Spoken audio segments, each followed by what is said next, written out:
up, y'all? This is Jill Scene Narrator, man. Back with another banger, another topic to get into. But before we go into that, I just want to apologize to y'all that I haven't really had much time to record. I just been doing my own thing, but now that's all settled down. But this topic is a pretty tough topic, man. Real talk.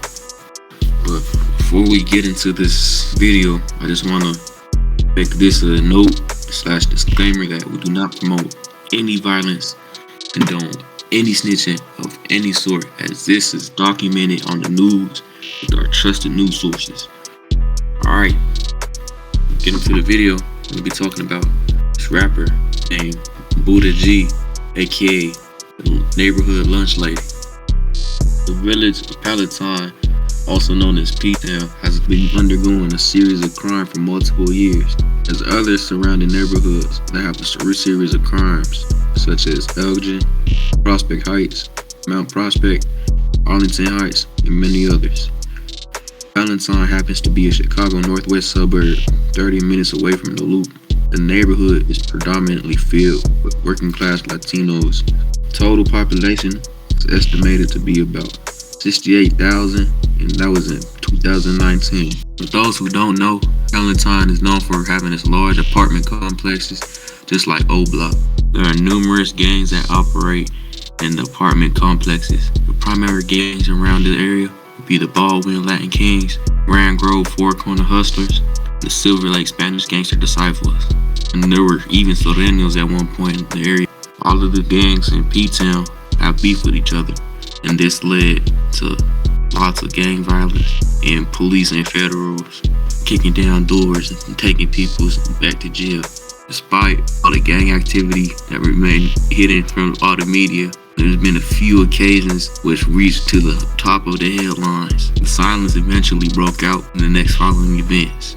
On a Friday of May 2017, 5 teens from the Palatine High School were ditching to smoke. Some say they were associates with the Latin Kings. As they were walking down 11,000th block of East Ranville Drive, they bumped heads with 3 rivals of the Kings at the moment. One of the teens that were ditching pulled out a gun, started firing. Well, she fired 5 shots, hitting 2. Both got shot in the leg. There was a viral video of the incident that got captured on social media. Now, this is all according to the news. The teen responsible for the shooting was immediately captured by the police after the incident. He was just a sophomore and he was charged as an adult for the shooting. He was sentenced to 12 years in prison. After this incident, Palatine remained quiet until spring 2018, till Buddah G came out. Her video Slide hit over 2 million views, along with other collabs, BBE bands, RP to him. Buddah G blew up quick. It wasn't about rap lyrics, it was about her appearance. Very uncommon and rare to see a female drill rapper, or just a female rapper in general. Especially, she was heavily involved in gangbanging. Stud rappers were very, very rare and uncommon, but she managed to make it happen. But what got her the most recognition was the memes that the media made about her. She mostly really got mean for her hair. Actually, her hairline was actually just a tattoo. Most important part is she looked like your typical school lunch lady. Other than that, the media started asking, who is she and was she really about it? Her real name is Amanda Longsfoot. She was predominantly white, but she was mixed with some Latino heritage. She was a part of the Silverlake Spanish Gangster Disciples, which explains her 6-point star tattoo on her face. The 6-point star represents the folk alliance. As Buddah G had multiple run-ins with the law, her first felony date goes all the way back to 2011. Her first conviction was communicating and detaining a witness. Then in 2012, she got charges for retail theft, aggravated stalking, and one of the span of years that she been stalking people and doing all this weird shenanigans. She had lots of misdemeanors on theft and mob actions. Buddah G wouldn't hit the news until April 2016. Police were responding to a fight inside of a restaurant. As the police got there, they saw a Beamer fleeing the scene, which led to a small pursuit. When the Beamer got pulled over, the suspect ran and tossed away a loaded .380. He was caught up all around with 2 other suspects. One of the suspects being Koolaiddakid, another SGD rapper that's seen in a lot of Buddah G's videos. The other suspect being Buddah G. During her last days, it hit social media headlines along with Koolaiddakid's beef with Trenchmobb as it reached its height. It's unknown how this beef even started, but what is known is that Trenchmobb has ties with the Four Corner Hustler gang, who are rivals with the SGDs. One day while Trenchmobb was performing at a concert, Buddah G and Koolaiddakid and many other SGDs pulled up deep into their concert to confront them. Buddah G went on live before the whole incident occurred. A little while after the concert was packed, securities and police came quick. This all reached social media headlines in Chicago, intensified the beef even more. She would lastly reach the news and social media with their most infamous and last run-in with the law, and the day that she ended her own career. This is a turning point for her career. At this point, Buddah G was already a known rapper, and she had reached millions of views. She was at her height of her career. This is all in Saturday on September 22nd, 2018, parking lot of some motel, 1450 East Dundee Road. 2 former SGDs chilling. Suddenly, black car with tinted windows pull up on them, and 2 men ran into the hotel.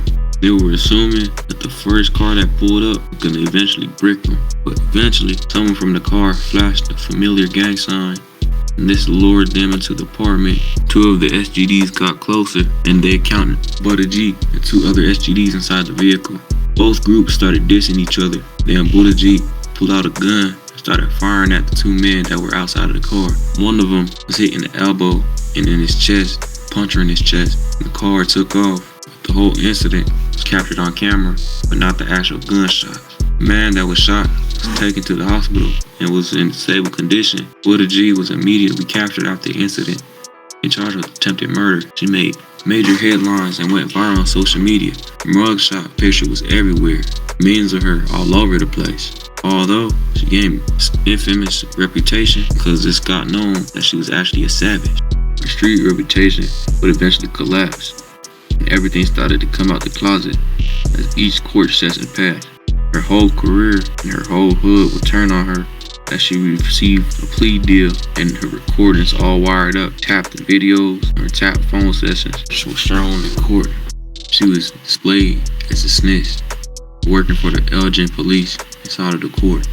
Everyone was shocked, and once seen a street savage, eventually seen like a rat like that dude 6'9". SGDs were outraged, and her closest homie, Koolaiddakid, even made a post about her betrayal. No one had no idea how long she was working for the feds because the videos were presented in court and were leaked to the public. It's unknown who leaked her wiretap videos, but they hit social media and can be found anywhere. Her wiretap videos display her buying a firearm from another SGD member, and she happens to mention that in the tape and recorded statement, she has a known dealer for about 10 years. Were you a confidential source of the Elgin Police Department during those dates? Yes. Did you participate in an investigation during these dates? Yes. Specifically, a controlled purchase on July 24th, 2017? Yes. And what was that controlled purchase for? 2 firearms. Okay. And who did you purchase those firearms from? Lavelle Franklin. And is that his full name? Yeah. Do you know any nicknames that he has? Bone. Okay. And how long have you known him? Like 10 years. Okay. It's sad and crazy how it happened to betray a long-term homie. There's another wiretap leak videos from a few years back. Even when she was rapping, she was still an active informant. Raised the question, was she an undercover fed the whole time? Not only that, an undercover rapper informant. It just proves that loyalty isn't even found in the streets, regardless of how long you've been knowing somebody. She could have been an informant for decades. There's a lot of rumors said about her shooting on that Saturday night. Some people said that she wasn't even the shooter. Others say she's actually the shooter. As there's rumors that one of her guys found out her true colors, and she had to act quick before they got to her. This was said on a news report, although the real reason is unknown. Regardless, this all helped her to get a shorter life sentence. The way that Tekashi 6ix9ine got a shorter sentence by snitching on Treyway. If you were in her situation, would you be doing the same? Like Like everyone says, the streets has a lot of betrayal, a lot of unloyalty. Keep your eyes open, man. You never know if your closest homie could be a snitch or can backdoor you and get you killed. We have more things coming on, man. I just hope all of y'all stay safe, man. Stay dangerous, bro. If you have made it this far to the video, please like and subscribe. Turn on the post notifications, man. This helps us a lot. The more we get monetized, the more videos we get to pull out and give to y'all. I want to thank y'all for this new opportunity. Peace.